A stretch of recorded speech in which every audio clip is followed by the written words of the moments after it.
He finally did it, bro.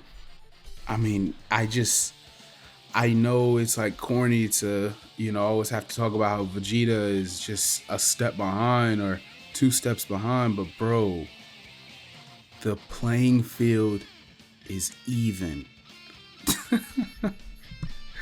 Vegeta has gone Super Saiyan 3, man. I mean, above all else, that is the absolute peak we look for when we watch Dragon Ball, bro. I can't explain to you how excited I was, dog. Like, I was watching the episode, and luckily, like, I'm not gonna lie, a lot of y'all got spoiled, and I hate that for y'all. And this show, I mean, this is the age of the internet. It's impossible to avoid stuff if you don't take precautions. And I'm sorry I had to go through that. I didn't get spoiled, gang. I was looking at it while it was happening, like, ew, like, is he going Super Vegeta 2? Is that, like, is he just getting mad? Is he angry? Is he, like, what? Did he lose his eyebrows? Yeah. It went from, like, 10 to 50 to, like, 120 real quick, bro. I just am so excited. I gotta break it down. I gotta talk about it, man. Y'all already know who it is. It's Young Hitman. Let's get into it. This will change everything. Alright, now, so recapping the fight, I mean, we start the episode, Vegeta's still fighting the temple. Well, he escapes the Kraken. Goku's concerned. Vegeta's like, shut up. Classic them, right? Vegeta goes Super Saiyan. I'm just skimming through. Vegeta goes Super Saiyan 2, and I'm looking at that like, well, let's start from the top. He went Super Saiyan, and I'm like, that's a really, really, lame way to make Vegeta go Super Saiyan for the first time in Daima, like in his kid body. I'm like, that's not really impressive considering Goku got his super explosive transformation scene against Glorio. That was really dope. That's a Dokkan intro animation. Now that's exciting. And Vegeta just does that. I'm like, okay, so clearly it's going to be like Goku. And then once he goes Super Saiyan 2, that's going to be the major moment. He's going to beat the Tamagami. That'll probably have its own crazy animation. And then Vegeta just goes, like, it was cool how they did it, but Vegeta just goes Super Saiyan 2 in the dark. I was like happy and upset about that, because now I'm like, well, we're talking about essentially Buu Saga Vegeta, like that's the cap, right? So they just wasted that. Like, I mean, I'm not really loving the animation this episode. Like, I don't like the choreography. I don't like anything. And I'm like, all right, well, whatever. I'll just watch for the fight. So, like, I like the Tamagami. I like Vegeta, of course, right? So let's see how we go about this. But in that Super Saiyan 2's transformation with the impact frames in the dark, I thought that was really cool. I just don't like that for that being his first time going Super Saiyan 2. We skim forward, him and the Tamagami going back and forth. Eventually, Niva is like, well, this is kind of close, and I didn't think you guys were like this strong. In essence, he's just like, wow, to think there are warriors this strong. Let me go ahead and boost him real quick. So he throws some sort of booster pack, and he puts a battery in Tamagami's back. In essence, I'm dumbing it down, right? If y'all watch the episode, y'all know what I'm saying. He put a battery in his back. He gets gassed up, and now he's giving Super Saiyan 2 Vegeta problems. I'm like, wow.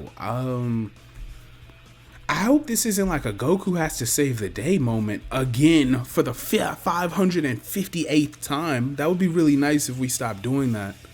And then Vegeta's getting overwhelmed. We go to commercial. I said, all right, let's see how this goes. Because Vegeta's not been like actually knocked out of the fight. Hey, they're not going to leave Vegeta at the bottom of the ocean, right? So let's see how that goes. Dog, Vegeta wakes up and is spiked, son. He's not happy. Wakes up. Go Super Saiyan 2, burst to the surface. The water in this, the atmosphere, the background, the aesthetic, the water environment added so much to the fight. I really like this because that's not common in Dragon Ball. Like, yeah, sometimes they go underwater throughout Z, but in Super it wasn't really that common. Like, sometimes dudes will get knocked to the bottom of the ocean and then they'll just come back above water, and it's not really, but the water was alive, right? The Kraken having been a major factor in the fight, the Kraken having been a major factor since they've gotten to this world, it was really cool. So I wanted to see, like, okay, well, I'm paying attention to the water droplets and stuff like that. It looks amazing. Vegeta bursts to the surface. Gang, he went, like, I can't get this out of my head. He went Super Saiyan 3? Oh my gosh, Vegeta starts powering up. You feel the aura, like, you know when it's a major transformation scene. And I'm watching this and I'm like, is he going Super Vegeta? Like, what is, like, I can't understand what I'm looking at. And his hair just gets longer and longer and longer. Bro, there was like a frame. There was literally a frame before he fully transformed that made it click. It was like going further beyond. Like, I get it's funny, but the frame that sold it for me was they showed the side profile, the full side profile, and then his hair grew another inch. And I was like, oh my dog, I can't even scream to the mic the way I want to. Like, y'all had to see me, bro. I jumped off the chair. The gang, I don't know how y'all feel. I don't know how y'all felt when y'all were watching it. If y'all had the adrenaline rush I did, but I know that is why I watch Dragon Ball, gang. That's what we're here for, man. So it was really insane. And then you see he loses his eyebrows. You know, that's the confirmation, right? That's the dead giveaway. And he's standing over the water with the glowing eyes. Then he peeks over. You know one thing about Vegeta, man. Sometimes just that look he'll give away. You know the fight's about to be over. It's really not much more to talk about. It's absolutely amazing, man. Then we get back into the fist fight. Just the stance he had when the aura and the electricity and... Man. He starts punching on T2. He starts jamming Tamagami 2. So now Vegeta, now it feels almost as though Vegeta is the Prince of the Seas. Like, you know, Tamagami's whole gimmick feels like throughout this sub-saga, he is the one who controls the waters. Like, it's more of to his advantage. And early in the episode, Vegeta, when he went Super Saiyan 2, he basically... The Kraken was like yawning and it was like, alright, like, you're not worth all this trouble. So it goes away. Now we get to Vegeta being Super Saiyan 3. The audacity of him to tell Tamagami 2, he didn't say anything. He looked away and told him, like, go above surface. He didn't say a word, but just go back and watch it. He was like, go above water. You don't want to fight here for real. Tamagami 2 still charges him. Vegeta breaks that trident after dodging it on, just like father, like son. Just like Trunks and Goku. It's like, it's more like when Trunks had, you know, King Cold on the ropes, right? It felt more like that to me. Of course, Goku did it with the finger deflections, right? It's more, Vegeta, Trunks, Goku. It's all in rain. And you go to Vegeta, he throws a kick so crazy he splits the seas? What? Oh my gosh, bro. I geeked out, man. I'm sorry. I know this is like an 8-minute geek out session, but bro, I just was geeking out, man. He kicks Tamagami across the water. Like I said, the animation on the water was so alive. So when you see it split and then Vegeta's blitzing T2 and it's crashing back in behind them as like a casual part of the animation, it was just really cool. Throws a Gallic gun, bro. He threw a Super Saiyan 3 Gallic gun. He throws the Gallic gun. Tamagami 2 barely this is when I was like, oh, this is more like T3. As soon as he threw it away, I said, Vegeta's about to, this is the kill shot, headshot. Throws the energy blast of the Gallic gun away. Vegeta punches him square in his face. Right before he even came back in the frame, I'm like, Vegeta's about to hit him in his stomach. I was half wrong, so it's fine. Yo, the frame where Vegeta is sitting above Tamagami 2, like, bro, just call it, man. And then he says, I give up.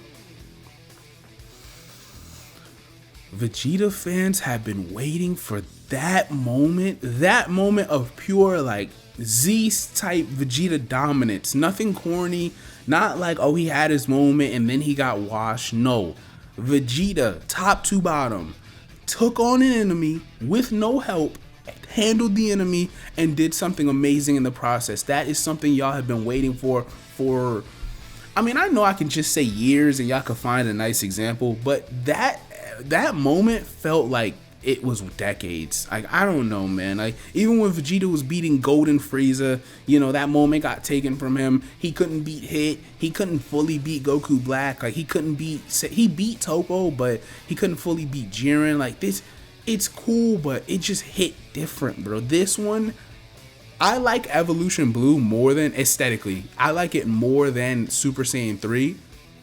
At least on Vegeta, I should say.